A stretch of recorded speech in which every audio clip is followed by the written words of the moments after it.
हर वक्त आप खुश रहना चाहते हो तो यह कहानी सुनो। एक राजेश नाम का लड़का था। राजेश सुबह से शाम तक ऑफिस में काम करके शाम को थक हार कर घर जाने के लिए बस का इंतजार कर रहा था। अब कुछ देर बाद बस आई और राजेश बस में चढ़ गया, लेकिन बस में इतनी ज़्यादा भीड़ थी कि राजेश को बैठने के लिए सीट नहीं मिली।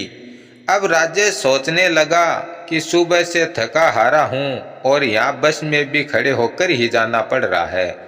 अब कुछ देर बाद अगले स्टॉप पर एक सीट खाली हो गई, परंतु राजेश सोचने लगा कि यह सीट भी मुझे कहाँ मिलने वाली है, क्योंकि उस सीट के पास में तो पहले से ही एक व्यक्ति खड़ा है।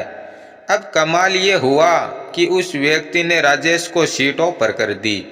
अब राजेश खुश हुआ और उस सीट पर बैठ गया। अब कुछ देर बाद फिर एक सीट खाली हुई और उस व्यक्ति ने फिर किसी और को सीट ऑफर कर दी, और ये व्यक्ति बार बार ऐसा ही कर रहा था।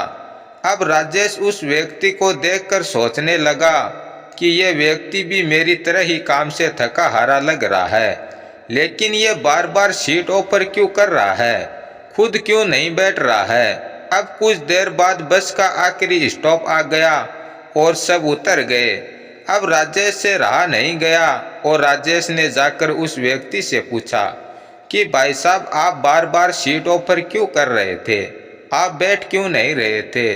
तभी उस व्यक्ति ने कहा कि भाई साहब, मैं यह काम रोज करता हूँ, मैं एक साधारण सा इंसान हूँ, ना ही तो मैं ज़्यादा पढ़ा लिखा हूँ और ना ही मेरे पास ज़्यादा ज्ञान है और ना ही मेरे पास ज़्यादा धन है।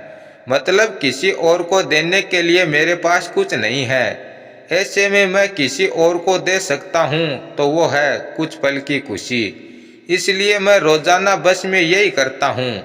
जैसे मैंने आपको सीट दी और आपने खुश होकर मुझे धन्यवाद बोला, और इससे मुझे एक संतुष्टि मिली और मुझे ऐसा लगा कि मैंने इस समाज के लिए आज कुछ करा, और ये संतुष्टि मुझे बहुत खुश कर देती है। इस कहानी से हमें ये सीख मिलती है कि ऐसे मौके हमारे आसपास बहुत हैं जिससे हम खुश रह सकते हैं और हमारे आसपास के लोगों को खुश रख सकते हैं। तो ऐसे मौके गवाइए मत, और फिर देखना आपके पास एक अलग ही लेवल की खुशी होगी और आप हर वक्त खुश रहेंगे।